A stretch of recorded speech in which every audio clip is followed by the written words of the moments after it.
नमस्कार, मैं रवीश कुमार। बन तो रहा है इतिहास, मगर कक्षा इतिहास की नहीं है, सिलेबस कॉमर्स और टैक्सेशन का है।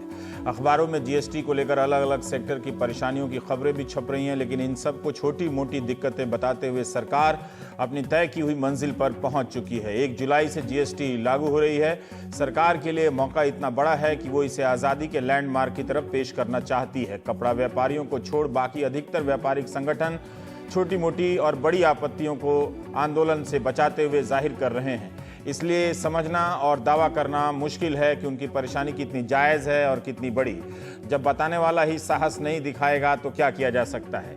एक बात का ध्यान रखना चाहिए कि जीएसटी हकीकत है, और यह भी हकीकत है कि हम जैसे एंकरों से यह उम्मीद करना कि जीएसटी की बारीकियों को पेश करने की साधारण योग्यता भी रखते हैं, उचित नहीं है।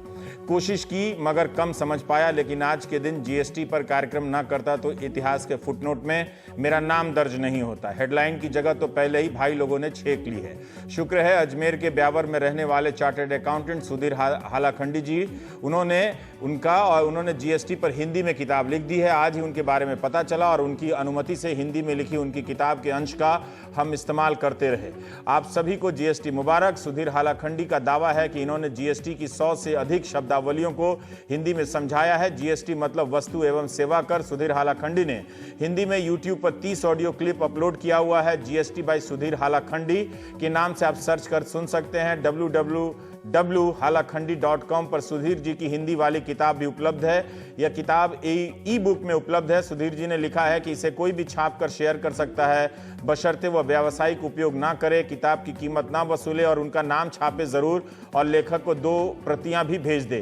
सुधीर जी ने हिंदी के लिए इतना सोचा, हम उनके आभारी हैं। जिस भाषा में रोजगार पाते हैं हम, उसी भाषा के प्रति किसी सीए ने इतनी मेहनत की है तो अजमेर में बैठे सुधीर हालाखंडी को दिल्ली से मेरा सलाम पहुंचे। थैंक यू सुधीर हालाखंडी जी। सरकार जो काम लाखों करोड़ों खर्च कर रही है, वही काम आप अपनी तरफ से फ्री में कर रहे हैं। आम जनता को जीएसटी के बारे में सस्ता महंगा के फ्रेम में समझाया जा रहा है। भारत का मीडिया बजट के साथ भी यही करता है और बजट में दर्ज नीतिगत चालाकियां या खूबियां जनता तक पहुंच ही नहीं पाती हैं। 2 तरह की जीएसटी है, एक स्टेट जीएसटी जो राज्य के खाते में जमा होगी, दूसरा सेंटर जीएसटी जो सेंटर के खाते में जमा होगी। मान लीजिए जयपुर के व्यापारी रमेश चंद उसी शहर के डीलर सुरेश चंद को 10 लाख में अपना माल बेचते हैं। मान लीजिए 9% स्टेट जीएसटी है और 9% सेंटर जीएसटी। इस हिसाब से Ramesh ji 90,000 tax state GST के रूप में लेते हैं और 90,000 सेंटर जीएसटी के रूप में। ये पैसा रमेश दोनों खजाने में जमा करा देते हैं। अब सुरेश जी इस माल को जोधपुर के महेश चंद को 10,50,000 रुपए में बेचते हैं। जो जिसको बेचेगा वो उससे जीएसटी वसूलेगा। तो सुरेश जी 94,500 स्टेट जीएसटी और 94,500 सेंटर जीएसटी महेश जी से वसूल लेते हैं। अब सवाल आता है कि क्या सुरेश जी भी 94,500 रुपए स्टेट जीएसटी में जमा करेंगे? जवाब है नहीं, क्योंकि सुरेश जी 90,000 स्टेट और 90,000 सेंटर जीएसटी के रूप में रमेश जी को दे चुके हैं। इसलिए ये पैसा वो पहले दी गई जीएसटी से घटा देंगे, यानी दोनों जगहों पर 94,500 में से 90,000 माइनस हो जाएगा। इस तरह से वे 4,500 रुपये स्टेट जीएसटी में जमा करेंगे और इतना ही सेंटर जीएसटी में। उम्मीद है कि आज मेरे स्कूल के गणित के टीचर प्राइम टाइम नहीं देख रहे होंगे, वरना उन्हें सदमा लग सकता है कि जो लड़का गणित में फिसड्डी था वो टीवी पर देश को जोड़ घटाव कैसे समझा रहा है। उनके लिए बता दूं कि मैंने सुधीर जी की किताब टीप ली है, हूबहू पेश की है, अपना कोई दिमाग नहीं लगाया है। जीएसटी के साथ पुराने कर समाप्त हो जाएंगे, मगर एक राज्य से दूसरे राज्य के बीच माल ले जाने पर एक नई व्यवस्था से गुजरना होगा, जिसका नाम है integrated goods and services tax. इस दौरान रोड परमिट टैक्स भी देना होगा, जो अभी नहीं हटा है। सुरेश हालाखंडी मानते हैं कि रोड परमिट टैक्स तो अगर दिया गया तो क्या यह जीएसटी के अतिरिक्त कर है? अगर ऐसा है तो फिर जीएसटी एक कर कैसे है? इंटीग्रेटेड जीएसटी कोई नया कर नहीं है, बल्कि तंत्र है एक तरह का। इसके जरिए 2 राज्यों के बीच व्यापार पर नजर रखी जाएगी। कहा जा रहा है कि इससे प्रक्रियाएं थोड़ी जटिल हो जाएंगी। कैसे जटिल होगी? जब मैं इसे पढ़ने लगा तो चक्कर आ गया, फिर छोड़ दिया। बाकी आप जो विज्ञापनों में छपा है उससे खुद समझिए। वैसे सुरेश जी ने काफी सरल तरीके से समझाया है, लेकिन टीवी पर समयाभाव और जगह भाव के कारण हम उसे छोड़ रहे हैं। इतिहास बन रहा है तो थोड़ी मेहनत आपसे भी उम्मीद की जाती है। अब आते हैं रिटर्न पर। हर महीने 3 रिटर्न भरने होंगे जो एक दूसरे से अलग होंगे। GSTR 1 मासिक बिक्री का विवरण होगा जो अगले महीने की 10 तारीख तक जमा कर देना होगा। GSTR 2 मासिक खरीद का विवरण होगा। इसमें आप देंगे क्या क्या खरीदे, तो अगले महीने की 15 तारीख तक जमा करेंगे। 10 तारीख से पहले आप 2 का फॉर्म नहीं जमा कर सकते, क्योंकि आपको 10 तक बिक्री का विवरण जमा करना होगा। इसलिए आप फॉर्म 2 का विवरण 10 से 15 के बीच ही जमा कर सकेंगे। GSTR 3 ये मासिक कर का रिटर्न है, जो अगले माह की 20 तारीख तक जमा करने होंगे।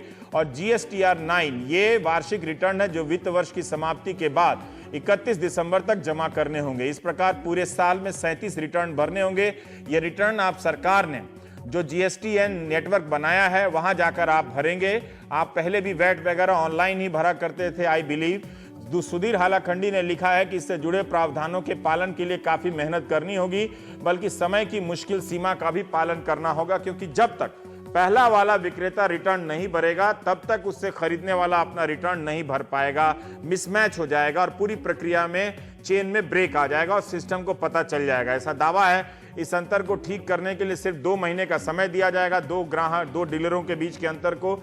अगर पहले डीलर ने रिटर्न नहीं भरा, दुकान बंद करके भाग गया, तो क्या होगा? तो मुझे जो समझ में आया उसके हिसाब से जो GST आपने दी वो तो लेके चला गया। अब वो GST की रकम आपको शायद भरना पड़ेगा, भरनी होगी। और अगर पहले वाले का विचार बदल गया, गांधी के विचारों से प्रभावित हो गया, भर दिया, तो वो रकम आपको मिल जाएगी। अब आप कहेंगे कि हमें कैसे मालूम जिससे माल खरीद रहे हैं वो डीलर भरोसेमंद है? तो इसके लिए GST की साइट पर, GSTN की साइट पर डीलरों की एक रेटिंग दी जाएगी। रेटिंग से सारी समस्याएं दूर हो जाती हैं। हर व्यापारी दूसरे व्यापारी की रेटिंग देख सकेगा, जो GSTN की साइट पर होगी।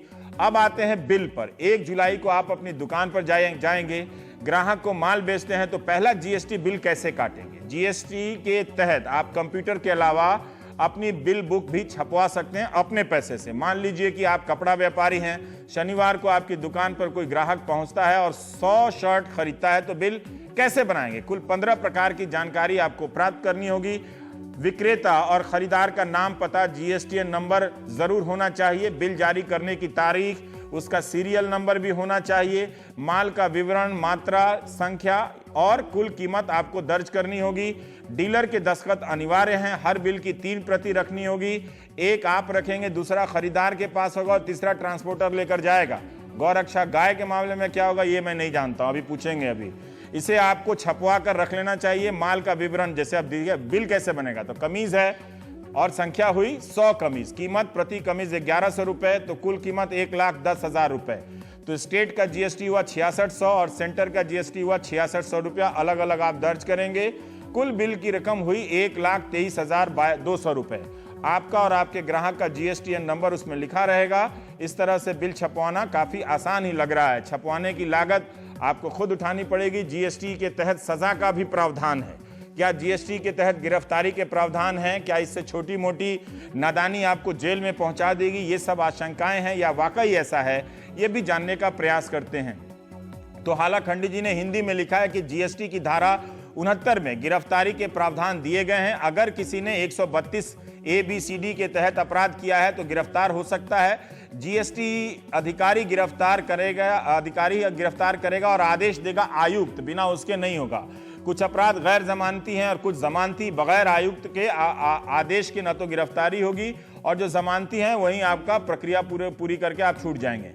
बिना बिल का माल सप्लाई करेंगे, कर चोरी के इरादे से तो अरेस्ट होंगे। बिना GST लिए बिल जारी करने पर भी जेल जा सकते हैं। जो मैं समझा हूं, GST लेकर 3 महीने तक अगर जमा नहीं करेंगे तो जेल जाने की नौबत आ सकती है। अगर 2 करोड़ से ज्यादा की कर चोरी है तो गिरफ्तारी के प्रावधान लागू होते हैं। अब ये भी एक लाइन आ गया, यानी 2 करोड़ से कम की कर चोरी पर जेल जाने से बच जाएंगे, ये सवाल है। मध्यम और छोटे श्रेणी के डीलर को डरने की जरूरत नहीं है, हालाखंडी जी लिखते हैं। मगर आप 2 बार GST का उल्लंघन करते हैं तो जेल जा सकते हैं। तब यह नहीं देखा जाएगा कि 2 करोड़ की कर चोरी का आरोप है या नहीं। 0%, 5%, 12%, 18% और 28% टैक्स है। दुनिया में कहीं भी 5 प्रकार के GST टैक्स नहीं है GST के तहत, सिर्फ भारत में है। 28% तो और कहीं भी नहीं है। आवश्यक वस्तुओं को GST से बाहर रखा गया है, तो कई चीजें ऐसी हैं जो पहली बार टैक्स के दायरे में भी आएंगी। हम इस पर और बात करेंगे। हमारे साथ सुशील कुमार गोयल साहब हैं, आप वाइस चेयरमैन हैं इनडायरेक्ट टैक्सेस कमेटी के। आप चार्टर्ड अकाउंटेंट भी हैं, तो बहुत बहुत स्वागत है आपका। हम ये जानना चाहते हैं, एक देश एक कर है या एक देश सिर्फ 5 कर है? नहीं, कर के 5 रेट हैं, कर एक ही है। ये ऐसा दुनिया में है या यही 5 रेट? नहीं, हमारा देश, हम थोड़ा जीएसटी, वो डुअल जीएसटी ला रहे हैं। एक तो केंद्र सरकार और राज्य सरकार का टैक्स बट रहा है, आधा टैक्स केंद्र सरकार को जा रहा है, आधा टैक्स राज्य सरकार को जा रहा है। डुअल जीएसटी भी और कहीं है, मतलब ये तो कहीं के मॉडल देशों में डुअल, बहुत कम देशों में, लेकिन है। ठीक है, हाँ। ऐसा नहीं है कि हम पहली बार कर, लेकिन हमारे यहाँ बहुत सारी टैक्स रेट आ गई है जो बाकी देशों में नहीं है। आप सिर्फ जो रेट की बात कर रहे हैं 5%, 12%, 18, 28, उसके अलावा भी कुछ रेट है। जैसे ज्वेलरी पे आपने सुना होगा 3% टैक्स रेट। कुल मिला के 7 प्रकार के हैं, मतलब कैटेगरी। उसके अलावा भी कुछ डिस्काउंट वगैरह की बातें चल रही है, कम रेट पे टैक्स लगेगा। तो वो चीजें हैं, लेकिन हमारे देश का जो अभी जो ढांचा है टैक्स का, उसे हमें जीएसटी में कन्वर्ट करने के लिए जरूरी था। इसलिए सरकार ने ऐसा किया है। धीरे धीरे सरकार वादा कर रही है कि हम इसे रेट को, नंबर ऑफ रेट को कम कर देंगे। सरकार ने वादा किया है ऐसा? धीरे धीरे रेट के नंबर को कम किया जाएगा, हाँ, ताकि ये एक समान रूप से चले, लेकिन अभी प्रारंभिक रूप में नहीं कर पाएंगे। जब सी फॉर्म आया था, ये जो सेंट्रल टैक्स लगा था, तो उसके बारे में भी कहा गया था कि हम हर साल 1-1% टैक्स कम करेंगे। उसमें एक वो खामी रह गई थी। उसमें कंडीशन थी कि सेंट्रल गवर्नमेंट स्टेट गवर्नमेंट को कंपनसेट करेगी, जितना लॉस होगा स्टेट गवर्नमेंट को उतना कंपनसेट है। तो कंपनसेटेड सही समय पे हो नहीं पाया, तो वो नहीं घट पाया। अब मुझे एक बात बताइए कि क्या सारी चीजें टैक्स के दायरे में आ गई हैं, जिसे हम कह रहे हैं कि इकोनॉमी फॉर्मल हो जाए? सारी चीजें, अधिकतर चीजें टैक्स के दायरे में आ गई। जरूरी जो सामान है, आम आदमी के लिए जो जरूरत का सामान है, उसे छोड़ के सारी चीजें टैक्स दायरे में टैक्स के दायरे में आ रही है। इसे इसलिए किया जा रहा है क्योंकि ये वैल्यू एडेड टैक्स है। जितनी वैल्यू जो ऐड करेंगे उस पर टैक्स उन्हें देना है। तो अगर कुछ चीजें टैक्स दायरे से बाहर रहती हैं तो उनपे वो टैक्स। और जीएसटी से पहले वो कौन सी ऐसी चीजें थीं जो टैक्स के दायरे में नहीं थीं और जीएसटी के आने के बाद वो टैक्स के दायरे में आ गई? देखा जाए तो ये टेक्सटाइल कपड़ा उद्योग है जो जीएसटी मुख्य रूप से। और भी कोई चीजें हैं जिससे लगे कि बड़ा दिमाग लगा के कई तरह को चीजों को पकड़ा नहीं, जाता ऐसे ही और कोई चीज नहीं है। ऐसी कोई चीज नहीं। एक कपड़ा या मोटा मोटी 2-4 चीजों को छोड़ दिया जाए तो उन्हीं चीजों पे टैक्स लग रहा है नया, जो इन पे लगता आ रहा है, पहले से लगता था। ठीक है, तो फिर हम ये क्यों कह रहे हैं कि नई चीजें इसमें टैक्स, एक इनफॉर्मल प्रणाली आ रही है। ये कहें कि टैक्स एक बेहतर हो गया स्ट्रक्चर जो भी है, लेकिन ये नहीं आ रही है। इनफॉर्मल से फॉर्मल कैसे हो? यस, इनफॉर्मल से जो फॉर्मल हो गया है। हमारा देश के काफी व्यापारी हैं जो फॉर्मल रूप से तैयार नहीं है, वो अपना व्यापार सारा रिकॉर्ड नहीं करते हैं। अच्छा, कुछ अनरिकॉर्डेड व्यापार भी चलता है, तो वो पूरा रिकॉर्ड रख के पूरा सही डॉक्यूमेंट रखने के आदी नहीं है, तो वो कठिनाई का सामना। पर गोयल साहब, क्या आप आश्वस्त हैं इस बात को लेकर कि इसके बाद अनरिकॉर्डेड व्यापार नहीं चलेगा? नहीं, ये आश्वासन कोई भी नहीं दे सकता। दुनिया का कोई ऐसा देश नहीं है जहाँ कालाधन नहीं है किसी के पास। हाँ, ये बहुत अच्छी बात तो ये तो ऐसा कोई भी देश नहीं है। हम 100% हो जाएंगे। नहीं है। हाँ। यहाँ प्रयास है, ये एक सरकार का प्रयास है। हर देश में प्रयास होता है कि वो ना रहे। लेकिन जो लोग पहले से टैक्स के दायरे से बाहर हैं, जो जिसको हम कहते हैं चोरी छुपे माल सप्लाई कर रहे हैं, क्योंकि कितना उत्पादन करते हैं आप, उसका है इस दायरे में हिसाब किताब, या जितना आप सप्लाई करते हैं देते हैं वहीं से इसकी गिनती शुरू होगी? सप्लाई से गिनती शुरू होगी। सप्लाई से गिनती शुरू होगी। उत्पादन पे कंट्रोल सरकार अगर एक पैरेलल चेन बनाना शुरू करे कोई, कि उसी ट्रक में आधा ट्रक माल जीएसटी वाला रहे, आधा माल, मैं तो नेगेटिव ही सोच रहा हूं, लेकिन तब भी ये आपका तो वो संभव है? संभव नहीं, सरकार उसको कंट्रोल करेगी क्योंकि ई वे बिल लगेगा। एक ट्रक की चेकिंग हो सकती है। ऑफिसर के पास ये अधिकार है कि उस ट्रक में कितना माल जा रहा है। ये आज भी है, बाद में वो संभावना अभी है, खत्म नहीं हुई ना। चेकिंग की तो हालत हम जानते हैं। चेकिंग की जो ऑप्शन है वो रहेंगे। ई वे बिल आ रहा है, तो ई वे बिल अभी सरकार को पहले से पता होगा कि कोई सड़क पे जो ट्रक जा रहा है उसके अंदर क्या बिल है। ये मैंने भी पढ़ने का प्रयास किया, लेकिन समय की कमी के कारण नहीं। ई वे बिल सरकार कह रही है अभी उन्होंने लागू नहीं किया है। अभी लागू नहीं किया, इसे पोस्टपोन कर दिया है, तो कुछ दिन बाद लगाएगी। वो ये है कि अगर कोई भी आपने ट्रक लोड किया तो आप एक कंप्यूटर पे बता देंगे सरकार को कि इस ट्रक में हम ये माल भेज रहे हैं, जिसकी अभी आज के सिस्टम में ये पहले से जानकारी नहीं होती थी सरकार को। हर वक्त तो हर कंट्रोल, उस पर कंट्रोल ला रही है सरकार। कोई भी मूवमेंट ऑफ गुड्स होगा तो आपको ई वे बिल जनरेट करना होगा, तभी हो सकता है। हाँ, तभी हो सकता है। मान लीजिए कि एक फैक्ट्री, एक ही आदमी की 2 फैक्ट्री है, एक माल यहाँ बनाया, हाँ जी, और अपने ट्रक से दूसरे मोहल्ले के फैक्ट्री में उसको पहुंचाता है, तो मैं मान के चलता हूं कि इसके लिए वो बिल नहीं बनाता, लेकिन अब उसको बिना बिल बनाए हाँ, नया सिस्टम जब ये भी नहीं हो प्रणाली जाएगा। लगेगी, अभी लगी नहीं है, जब लगेगी उस समय उसे करना तब उसके लिए मुश्किल हो जाएगा कि फिर बिना रिकॉर्डेड ट्रांजैक्शन का सामान इधर रिकॉर्डेड से उधर करना, ट्रांजैक्शन ज्यादा से ज्यादा होने लगेगा। अनरिकॉर्डेड ट्रांजैक्शन का सामान इधर से उधर ले जाना लोगों के लिए मुश्किल हो जाएगा।